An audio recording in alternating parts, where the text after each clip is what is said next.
मुंब्र्यातील Rashid compound येथे हत्येचा प्रयत्न केलेल्या 6 जणांना 7 वर्षाच्या सश्रम कारावासाची शिक्षा सुनावण्यात आली आहे। या 6 जणांमध्ये मुंब्र्यातील माजी नगरसेविकेच्या पती व 3 मेहुणांचा समावेश आहे। ठाणे सत्र न्यायालयाचे अतिरिक्त सत्र न्यायाधीश प्रेमल एस बिजलानी यांनी हा निर्णय दिलाय।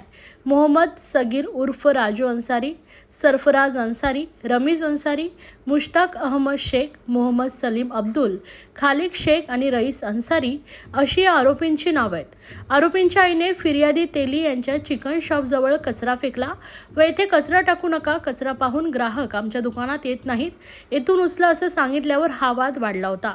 त्यावेळी आरोपीने वजन काटा, हॉकी स्टिक व बांबूने मारहाण केली।